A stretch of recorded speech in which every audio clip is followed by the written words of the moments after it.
That buttery cookie in your pantry probably doesn't contain a single pat of butter.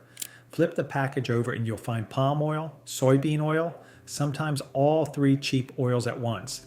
Because there's no rule that says a cookie selling itself on richness has to be made with the one ingredient that makes it rich.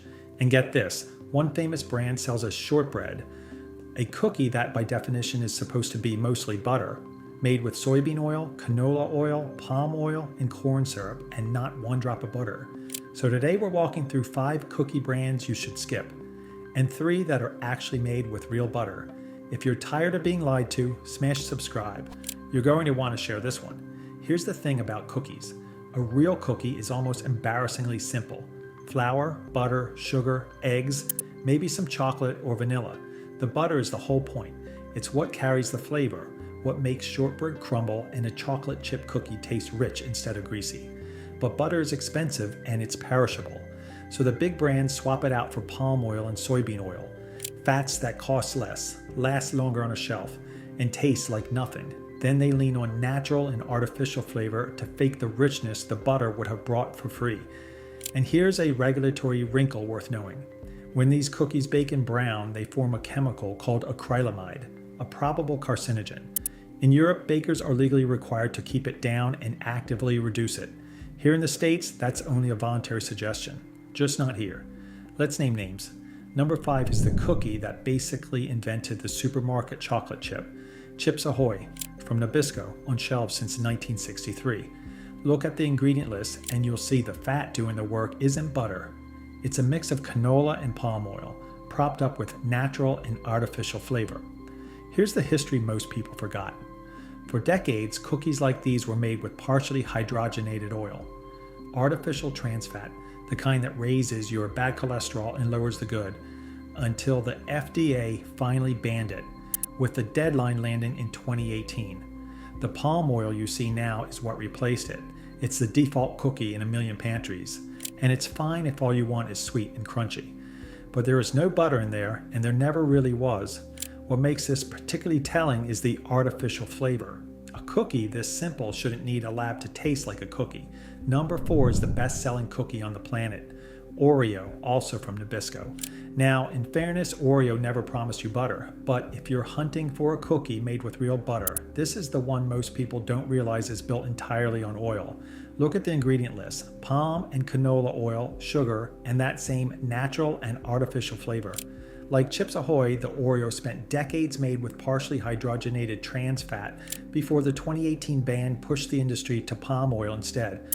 There's nothing wrong with loving an Oreo, but understand what it is, or a sandwich of oil and sugar wafers around an oil and sugar filling engineered for shelf life and dunkability, not for the flavor of real ingredients. The real kicker is the price. You're paying premium snack money for some of the cheapest fats in the building. Number 3 hides behind a friendly elf and the slogan uncommonly good. Keebler, now owned by Ferrero. Look past the hollow tree marketing to the ingredient list and it's the usual story. Vegetable oils instead of butter, plus a leavening agent called sodium acid pyrophosphate.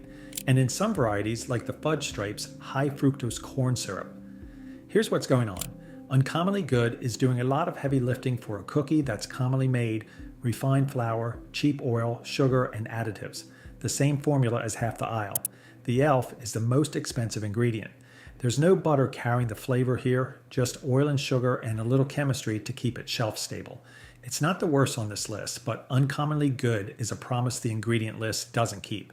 If this is already saving you from a bad shop, do me a favor and hit subscribe. We publish one of these every week. Number 2 is a heartbreaker because it started as the real thing, Famous Amos.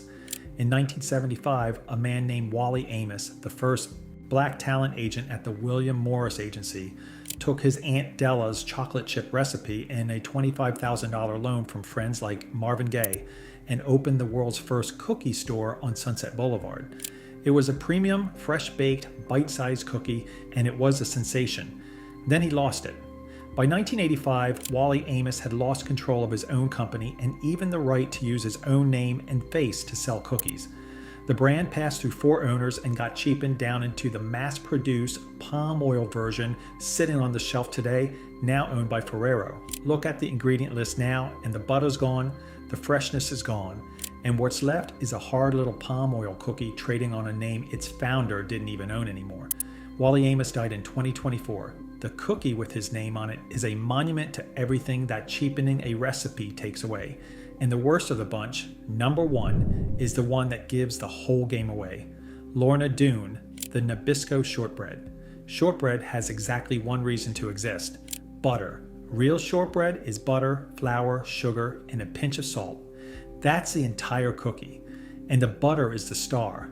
So look at the Lorna Doone ingredient list and prepare to be amazed.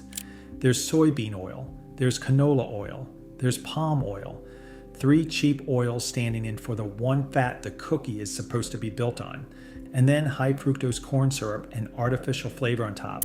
It's a shortbread with no butter in it at all. And here's the kicker: real shortbread or real chocolate chip cookies take 20 minutes and 5 honest ingredients you already have: flour, butter, sugar, eggs, a little chocolate. We'll put a recipe in the description. Bottom line, when a cookie whose entire identity is buttery replaces the butter with 3 oils and corn syrup, that's not a shortbread. That's a costume, and it's robbing you blind at premium prices.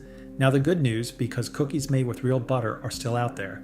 Number 3 on the real list is one your family probably already trusts: Pepperidge Farm, specifically the butter cookies like the Chessman. The company was started in 1937 by a woman named Margaret Rudkin, who began baking because her son had bad asthma and allergies, and she wanted to feed him real, high-quality food instead of processed bread. Here's why it works, for the butter cookies anyway. Pick up a bag of Chessman and you'll find butter right there in the ingredients, the way a butter cookie should be made. Margaret Rudkin built the whole company on insisting on real ingredients when that wasn't the industry norm, and the distinctive butter cookies still carry that. One honest note, not every Pepperidge Farm cookie is made with butter, so check the bag. But the butter cookies are the real deal. They're in every grocery store, and they're a nostalgic, affordable way to get an actual butter cookie. Read the label and pick the buttery ones. Number 2 is Tate's Bake Shop, and the founder's story is something else. Kathleen King started baking chocolate chip cookies at age 11, selling them at her family's farm stand on Long Island. Her father, nicknamed Tate, told her she could keep the money for school clothes. She got obsessive about it and discovered that using more butter and baking longer made a thin, crispy cookie that shattered when you bit it. Here's why it works. Look at a bag of Tate's and the ingredient list reads like a home baker's kitchen. Chocolate chips, flour, butter, cane sugar, eggs, baking soda, salt, vanilla. Real butter, no high fructose corn syrup, no palm oil. It tastes homemade because it's basically made the way you make it. And if this ranking is useful, hit the like button. It really helps the channel cut through the algorithm. Kathleen King was once ousted from her own company and built Tate's from scratch as her comeback, eventually selling it for around $500 million. You'll find it in the green and white bag at most grocers. It costs more because butter costs more than oil. And the best of the bunch, number 1, is Walker's Shortbread, the real thing from Scotland. Back in 1898, a 21-year-old named Joseph Walker took out a 50-pound loan and opened a village bakery in Speyside with one goal: to bake the world's finest shortbread. His grandchildren and great-grandchildren still run it today. Here's why it works, and it's almost shockingly simple. Walker's Shortbread is made with exactly 4 ingredients: flour, pure creamery butter, sugar, and salt. That's it. No oils, no corn syrup, no artificial flavor, no preservatives. Butter is the second ingredient and the entire soul of the cookie. This is what shortbread is supposed to be, the opposite of the Lorna Doone we started with. You'll find Walker's in the red tartan box at nearly every grocery store, in the cookie aisle, and again at the holidays. It costs more than a sleeve of oil cookies, and that's the whole point. You're finally paying for butter. The cookie aisle is a battle between the word on the front of the package and the fat on the back of it, between buttery, rich, and distinctive splashed across the box, and an ingredient list that quietly says palm oil, soybean oil, and artificial flavor. On one side, cheap oil standing in for butter, corn syrup standing in for quality, and a shortbread with no butter at all. On the other, 4-ingredient shortbread from a Scottish village, a farm stand recipe perfected by an 11-year-old, and butter cookies from a woman who wanted to feed her son real food. Remember the worst of what we saw, when a shortbread built on 3 oils and corn syrup, and a beloved cookie cheapened into a palm oil shadow of itself. And remember the best, a cookie whose second ingredient is butter, full stop. So here's the wisdom to take to the store. Turn the package over and look for the fat. If it says butter, you're holding a real cookie. If it says palm oil, soybean oil, or vegetable oil, you're holding a costume. Real butter has a real name. Everything else is oil that learned to smell like a bakery. Drop the cookie brand you still trust in the comments. We're building the list with you. Hit subscribe if this changed how you shop today. We'll see you.